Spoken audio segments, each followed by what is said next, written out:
우리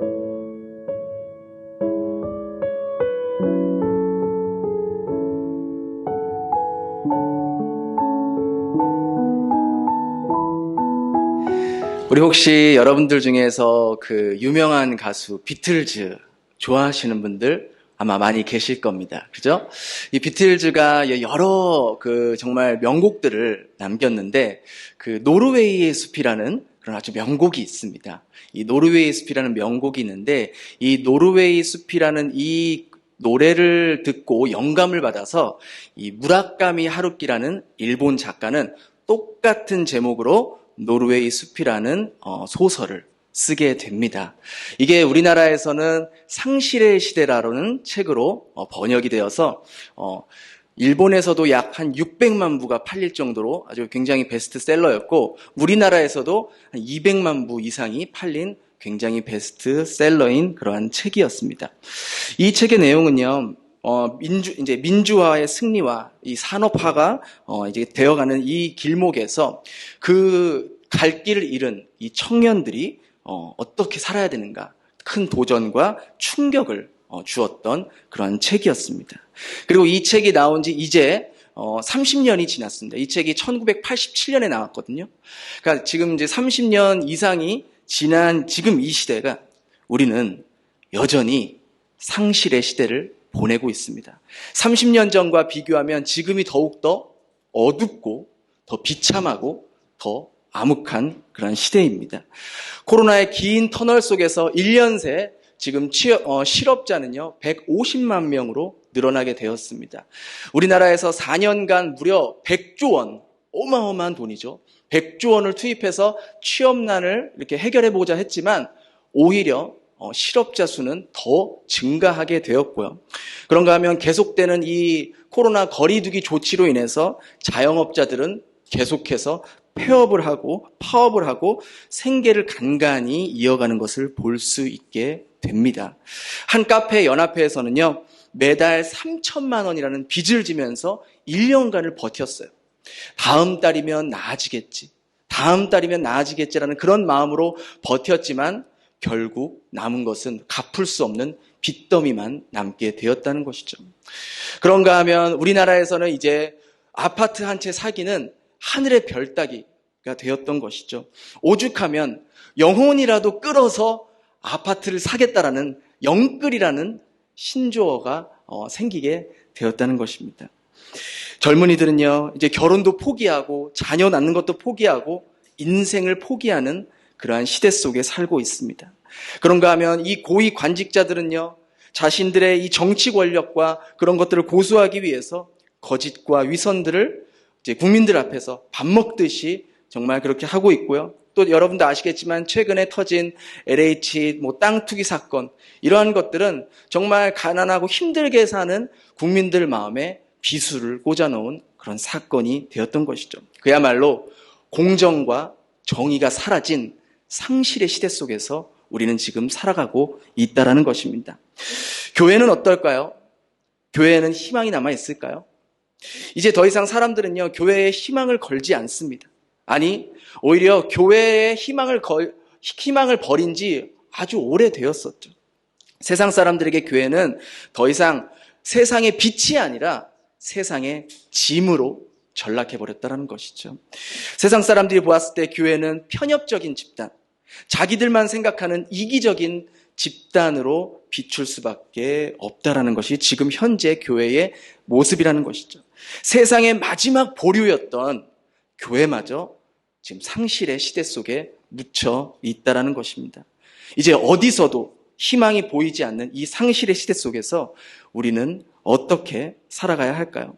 오늘 본문에도요, 이와 같이 희망이라고는 찾아볼 수 없는 그런 상황 속에 살고 있는 이스라엘 백성들을 우리가 만나게 됩니다. 그들은 무려 430년간이라는 긴 세월 동안 노예 생활을 했어요. 우리나라도 일본의 그 식민지 생활을 40년 동안 하지 않았습니까? 40년 동안 식민지 생활을 하면서 하루하루가 지옥 같은 삶을 살았다는 것이죠. 그런데 40년도 아니고 무려 400년 이상을 노예의 삶을 살았다라고 한번 생각을 해보십시오. 정말 그들에게는 희망이라는 단어는요, 사치에 불과했고요. 그들에게 있어서 내일이라는, 미래라는 단어는 존재하지 않았다라는 것이죠. 단지 있다면 지옥같이 살아온 어제와 눈을 뜨면 또다시 힘겹게 살아가야 하는 오늘밖에는 그들에게는 남아있지 않았다라는 것이죠. 한번 생각해 보십시오. 무려 400년 이상을 노예로 짐승처럼 학대당하면서 그렇게 살아갔던 그들에게 무슨 꿈이 있겠으며, 무슨 소원이 있겠으며, 무슨 희망이 있었겠습니까? 그들에게 있어서 이집트의 파라오 왕은요, 신적 존재만큼이나 높은 존재였고, 이집트 군인들은 그들을 늘 감시하며 학대하는 그러한 상황 속에서 이 노예의 삶을 벗어나는 것은 꿈도 꾸지 못했다라는 것이죠. 그야말로 그들은 꿈과 희망, 내일을 잃어버린 상실의 시대 속에서 살아가고 있었다는 것이죠. 설상가상으로요, 이 이집트의 왕은요, 이스라엘의 인구가 늘어나는 것을 막기 위해서 이스라엘의 사람들이 아이를 낳을 때 남자아이를 낳으면은 나일강에 던져버리라고, 딸이면 살려두라는 그러한 명령을 선포합니다. 가뜩이나 노예로 사는 것도 지치고 힘들고 괴로운데 거기다가 아이를 낳으면은, 남자아이를 낳으면 죽이라고 하니 정말 망연자실하고 정말 통탄을 금하지 못했다라는 것이죠. 그들에게 더 이상 하나님은요, 존재하지 않는 그런 신이었어요. 하나님의 손은 그들을 구원할 수 없는 그런 연약한, 나약한 그러한 신으로 전락해 버렸다라는 것이죠. 아마 그들은 이렇게 얘기했을 거예요. 하나님이 계신다면, 하나님이 정말 계신다면 우리가 이렇게 400년 동안이나 노예 생활을 하는데 어떻게 하나님이 가만히 있을 수 있지? 아마 하나님이 계신다면 애굽의 신보다 약한 신일 거야. 그러니까 우리를 이 애굽의 손에서 구원하지 못하는 거겠지. 하나님은 처음부터 없었어. 하나님이 있더라도 그 신은 애굽의 신보다 약한 신이었을 거야. 차라리 하나님을 믿느니 내가 애굽의 신을 믿는 게 더 낫겠어 라고 이야기했을지도 모르겠습니다. 이러한 시대 상황 속에서 한 레위 가정에 아들이 태어납니다. 어쩌면 그들은요, 아들보다 딸을 낳기를 원했을 거예요. 아들을 낳으면 이 나일강에 버려야 했기 때문이죠. 그런데 생각해 보십시오. 어느 부모가, 어느 엄마가 자기의 뱃속에서 10달 동안 힘겹게 키운 그 아기를 자기 손으로 죽게 할 수 있겠냐라는 것이죠. 정말 이건 내가 죽으면 죽었지 어떻게 이 갓난 아기를 내 손으로 강가에 던질 수가 있겠냐라는 거예요. 그래서 이 부모는요, 그 아이를 몰래 3개월 동안 키웁니다. 그런데 이것도 점점점 아이가 커지니까 울음소리도 커지고 더 이상 숨길 수가 없는 거예요. 그래서 이 부모는 이 갈대를 엮어서 바구니를 만들고 그 바구니에 이 역청과 나무진을 발라서 이 바구니에 물이 새지 않도록 만든 후에 그 아이를 바구니에 담고 이 나일강 갈대 사이에 두게 됩니다. 그리고 그 결과를 그 아이의 누이로 하여금 그 결과를 지켜보게 했던 것이죠. 그래서 그 결과가 오늘 본문 10절에 이렇게 기록되어 있어요. 우리 한번 같이 읽어볼까요? 시작.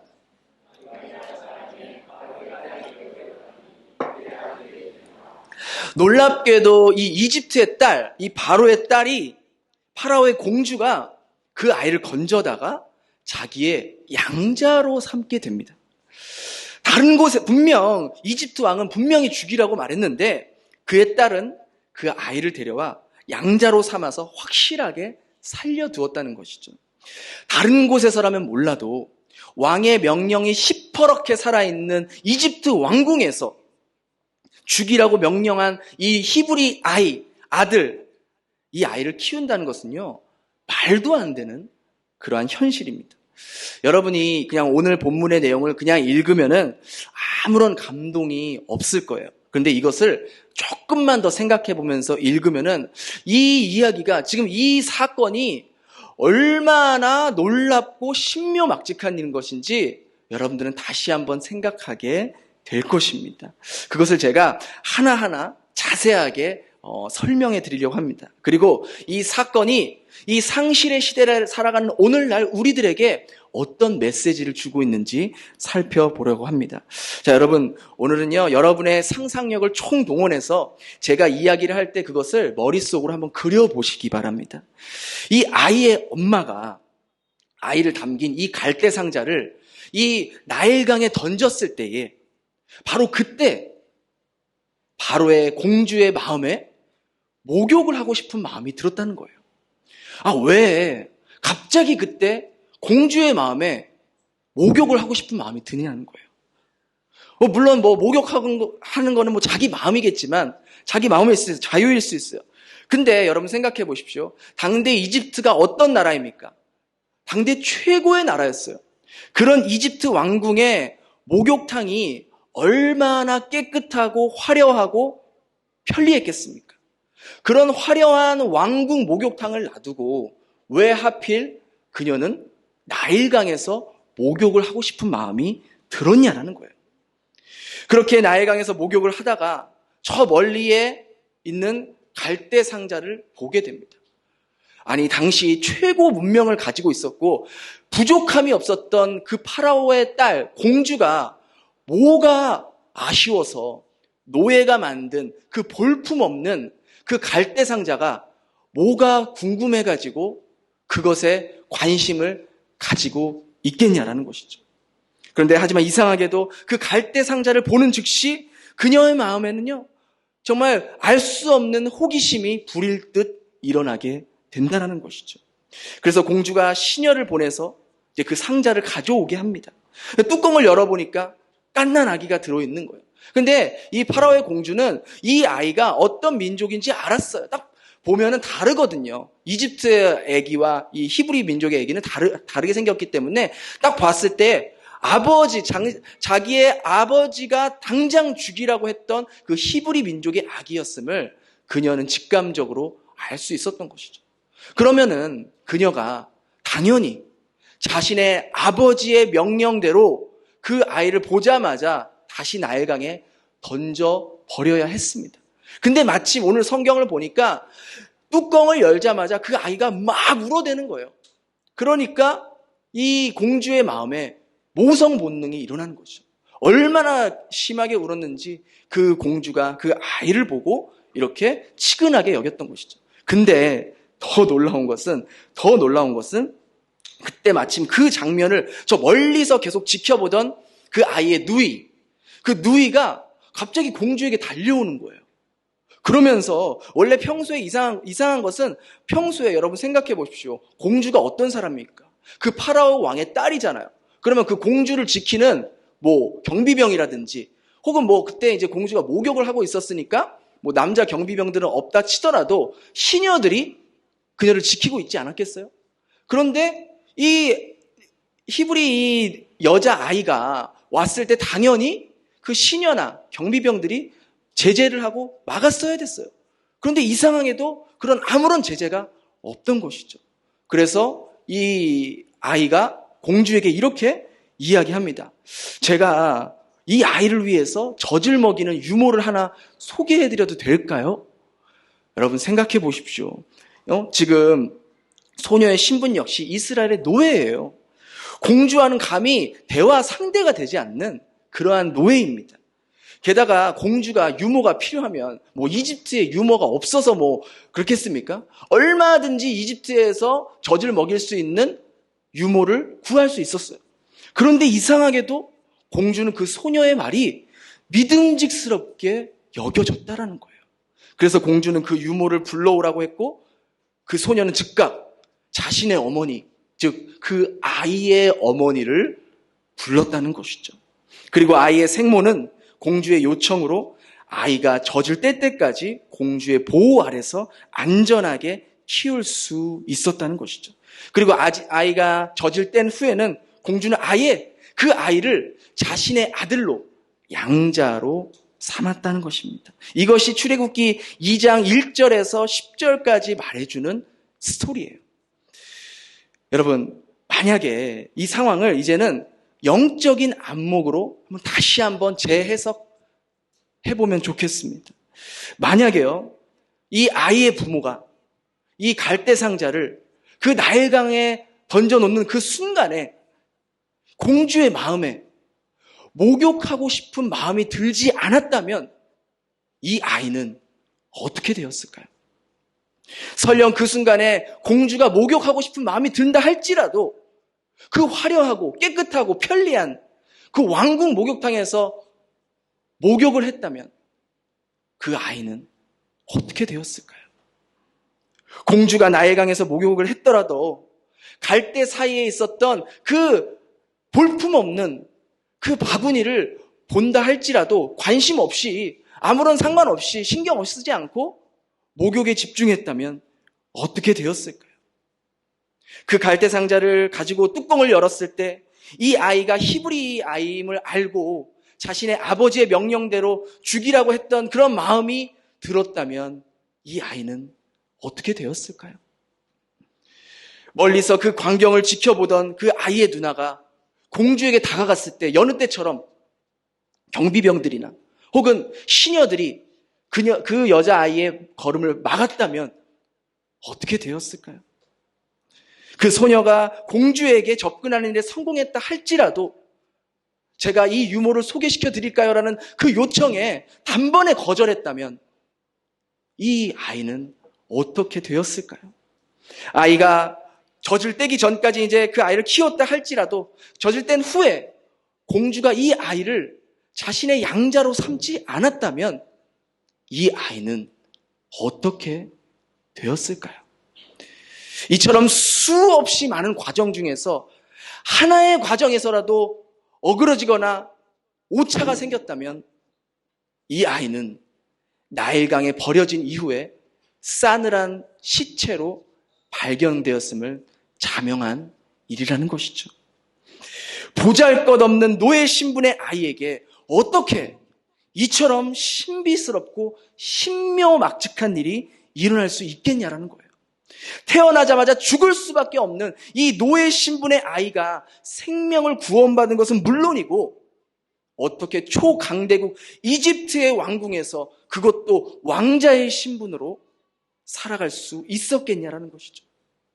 바로 이것은 천지를 창조하신 하나님께서 당신의 능력의 손으로 이 아이의 인생의 배후에 역사하셨다는 것입니다. 생각을 해보십시오. 태어나자마자 나일강에서 던져질 수밖에 없는 이 히브리 산의 아이를 지켜줄 수 있는, 안전하게 지켜줄 수 있는 곳은 이집트 왕궁밖에 없었음을 하나님은 알고 계셨다는 것입니다. 오직 이집트 왕궁에서만 이 아이는 안전하게 무사하게 자랄 수가 있었다라는 것이죠. 이와 같은 일을 사람이 꾸민다고, 사람이 계획한다고, 서로 입을 맞추고 짠다고 해서 가능한 일이겠습니까? 하나님이 아니고서는 어떻게 이런 신묘막측한 일이 일어날 수 있겠냐라는 거예요. 그러하기에 이 아이를 강에서 건져낸 손은 공주의 손이 아니라 하나님께서 이 공주의 손을 통해 이 아이를 건져내셨다는 것이죠. 왜 하나님께서는 이 아이에게 그토록 특별한 은총을 내려주셨을까요? 단지 이 아이의 오늘만을 위해서였을까요? 그렇지 않습니다. 바로 이 아이의 미래, 더 나아가 400년 동안이나 억압받았던 이스라엘의 민족의 미래를 위해서 이 아이를 특별한 방법으로 지켜주셨다는 것이죠. 이 아이가 누굽니까? 바로 출애굽의 대지도자가 되었고 성경의 율법서를 기록한 하나님을 믿는 모든 신앙인들의 본이 되는 바로 모세였다는 것이죠. 사도행전 7장 22절에는요. 모세에 대해서 이렇게 기록하고 있습니다. 우리 한번 같이 읽어볼게요. 시작. 모세가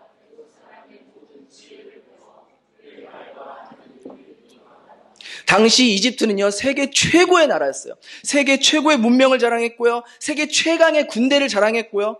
그러한 국가에서 모세는 이집트의 언어, 행정, 국가력, 보안, 지도력을 그는 그 왕궁에서 배웠다는 것이죠. 그렇지 않았던들, 그가 출애굽 당시에 남자만 60만 명, 무려 전체 200만 명이라는 대규모의 그 인구를 어떻게 40년 동안이나 인도할 수 있었겠냐라는 것이죠.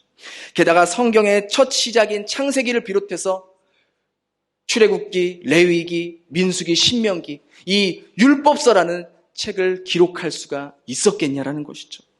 따라서 바로의 딸을 통해서 모세를 건져 올리신 것은 모세 한 사람을 위해서뿐만이 아니라 오랜 세월 동안 억압받고 고통받았던, 내가 반드시 구원하겠다라는 그 하나님께서 약속하신, 이스라엘을 향한 약속하신 이스라엘의 내일을 위한 것이었던 것이죠. 그뿐만 아니라 3,500년이 지난 지금 오늘날 우리들에게까지 모세가 기록한 이 율법서를 통해서 하나님을 만나게 될 바로 저와 여러분들의 내일을 위함이기도 했다라는 것이죠. 비천한 노예 신분인 이스라엘 사람들에게 파라오가 살고 있는 왕궁은요, 하늘만큼이나 높은 곳이었어요. 이스라엘 노예들이 그 왕궁에서 무슨 일이 일어날지 그들이 무슨 상상이나 할 수 있었겠습니까? 아무리 세월이 지나도 이 노예 생활은 도무지 끝나지가 않을 것 같았어요. 그들의 눈에는 더 이상 하나님은 존재하지 않았고, 하나님은 더 이상 우리들을 구원할 수 없는 그런 나약하고 연약하고 무능한 신으로 보였다는 것이죠. 그러나 그 순간에 가장 어둡고 가장 칠흑 같은 상황 속에서 하나님은 이스라엘 백성들은 생각지도 못하고 상상하지도 못한 방법으로 이집트 왕궁에서 모세의 내일을, 그리고 이스라엘 백성들의 내일과 미래를 준비하고 계셨다는 것입니다. 자기들을 구원하기 위해서 무려 80년 전부터 모세라는 그 갓난 아이를 이집트 왕궁에서 자라게 하시고 출애굽의 대지도자로 세우기 위해 이 모든 것을 준비하고 계셨다는 사실을 이스라엘 백성들이 어찌 상상이나 어찌 생각이나 할 수 있었겠냐라는 것이죠. 그럼 하나님은 왜 하나님께서 그러한 사실을 이처럼 성경에 기록하게 하시고 3,500년이 지난 지금 우리들에게 그 사실을 일깨워주고 계실까요?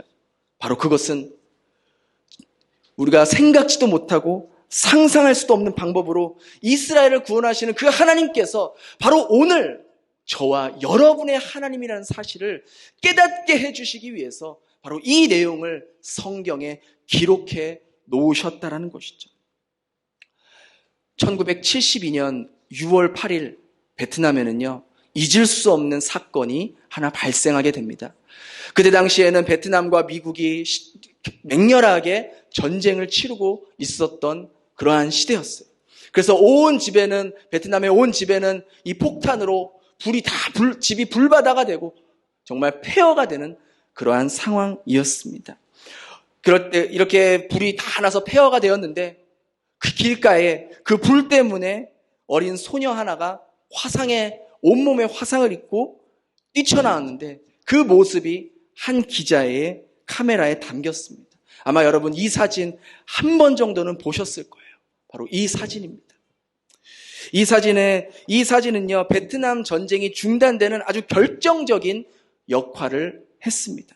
이 사진의 주인공이 바로 킴푹 씨입니다. 킴푹. 이렇게 전쟁은 끝났지만 그녀는 참혹 같은 전쟁 속에서 온몸이 다 화상을 입게 되어서 뒤덮여지는, 그녀는 더 이상 정상적인 삶을 살 수 없게 되었습니다. 전쟁은 끝났지만 그녀를 기다리고 있었던 것은 참혹하고 칠흑 같은 현실이었던 것이죠. 그녀에게 더 이상 희망이라는 것은, 미래라는 말은 어울리지 않았어요.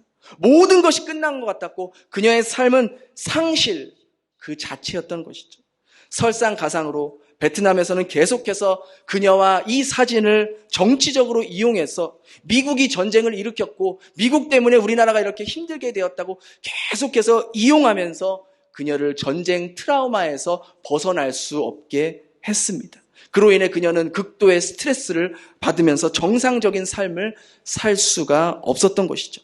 근데 그런 그녀에게 가장 친한 친구가 하나 있었는데 그 친구가 아주 신실한 크리스찬이었어요. 어느 날 친구가 계속해서 불안해하고 힘들어하고 정신적으로 고통받고 있는 그녀를 보면서 이러지 말고 우리 한번 나를 따라서 교회 한번 같이 가볼래? 그렇게 제안을 합니다. 그때 참 이상하게도 그 친구를 따라서 교회를 가고 싶은 마음이 들었다는 거예요. 근데 그 교회에 앉았는데 그날따라 그 목사님이 설교한 그 설교가 마치 자기를 위해 준비한 설교인 것처럼 자신의 마음을 너무나도 잘 이해해주고 또 하나님에 대해서 알게 되고 만나게 되는 그런 놀라운 사건을 만나게 됩니다. 그래서 그날 이후에 예수님을 영접하고 하나님의 딸이 되었어요. 그럼에도 불구하고 계속해서 그녀는 이 정치적인 목적으로, 도구로 삶을 벗어날 수가 없었습니다. 그러던 어느 날 그녀는 이제 캐나다로 망명을 가기로 이렇게 준비를 합니다. 그래서 캐나다로 이제 이민을 가서 또 이제 그곳에서 믿음 생활을 하면서 주님과의 더 깊은 관계를 맺게 되게 됩니다. 그러는 가운데 전쟁으로 인한 그녀의 마음이 조금씩 치유되기 시작했고 그녀는 조금씩 이제 열정적인 복음의 사도로서 제자로서 변화되기 시작합니다. 그리고 그녀는 1997년 유네스코의 홍보대사가 되었고요. 전쟁을 반대하며 평화를 주장하는 하나님의 메신저가 되었다는 것이죠. 그녀의 삶은 온통 하나님을 믿는 믿음의 삶으로 변화되었다라는 것입니다. 그리고 자신이 겪은 이 특별한 이야기와 이 사진은 그녀는 세계를 다니면서 전 세계의 왕과 왕비, 대통령, 수상, 고위 관리자들에게 하나님의 복음을 전하는 놀라운 하나님의 나팔로 변화될 수 있었다는 것이죠. 그녀는 자신의 삶을 이렇게 회고합니다. 하나님께서 내가 어렸을 때 그 불행은 지금의 나를 만들기 위해 한치의 오차도 없이 준비하고 계셨던 섭리였음을 깨닫게 되었습니다. 저의 몸을 불태운 것은 폭탄의 불이었습니다. 내 피부를 치료해 준 것은 의사의 손이었습니다. 그러나 나의 마음을 치료해 준 것은 하나님의 사랑의 능력이었습니다. 인간의 눈으로 보면요, 그녀는 전쟁으로 인해 온몸에 화상을 입고 여자로서는 더 이상 정상적으로 살 수 없는 그런 인생이었어요. 그러나 하나님께서는 그녀의 처참한, 혹독한, 암울한 상실의 시대 속에서도 하나님은 그녀를 하나님의 도구로 사용하기 위해 전 세계를 다니며 하나님의 영광과 능력을 증거하는 복음의 나팔이 되기 위해 그 참혹하고 힘든 시기를 보내게 하셨다는 것이죠. 누가 알 수 있었겠습니까? 그녀가 자신이 이처럼 전 세계를 다니면서 하나님의 능력을 증거하는 나팔이 될 거라는 것을 전쟁을 겪을 당시 그녀가 상상이나 할 수 있었겠습니까? 그 어느 누구도 그녀가 이처럼 수많은 사람들을 주께로 돌이키게 하는 삶을 살 거라고는 생각지도 못했다는 것이죠. 그러나 그녀의 인생 뒤에 한치의 오차도 없이 신실하게 일하시는 하나님의 손이 그녀의 인생을 이끌고 붙들고 계셨다는 것이죠. 저는 이 말씀을 준비하면서 제 삶을 돌아보게 되었습니다. 어떻게 나 같은 자가, 어떻게 나같이 쓸모없고 정말 버림받을 수밖에 없는 나 같은 자가 목회자가 되고 이렇게 신비로스러운 하나님의 말씀을 전할 수 있는 자가 됐는지 제 짧은 식견으로는 도무지 이해할 수 없고 정말 도무지 믿을 수가 없는 거예요. 그저 인생의 즐거움과 쾌락과 세상의 돈이 전부라고 생각했던 제 삶에 하나님께서 이 땅 베트남 땅으로 보내시고 이곳에서 예수 그리스도를 영접하게 하시고 또 계속해서 여러분들과 함께 교회를 세워나갈 수 있는 그러한 하나님의 도구가 될 수 있었다는 게 도무지 제 생각으로는, 제 경험으로는, 제 이성으로는 이해가 되지 않는 거예요. 제가 베트남에 처음 왔을 때에도 저는 교회를 다니지 않았어요. 지극히 세상적이고 나 중심적인 삶을 살았던 그러한 사람이었어요. 그런 저를 이 베델 교회로 불러주시고 그때 교회가 얼마나 많았겠어요. 그런데 하필 이 교회로 보내주시고 여기서 보람 목사님 만나게 하시고 여기서 저를 가족처럼 사랑하시고 믿어주시고 기다려주신 사랑하는 우리 성도님들과 만나게 하셨다는 것이 저는 도무지 제 짧은 식견으로는 이해할 수가 없는 것이었죠. 지금 생각해보면 제 인생의 38년 전부터 지금까지 제가 방황하고 타락의 길에 걷고 그랬을 때에도 저를 기다려주시고 저를 참아주시고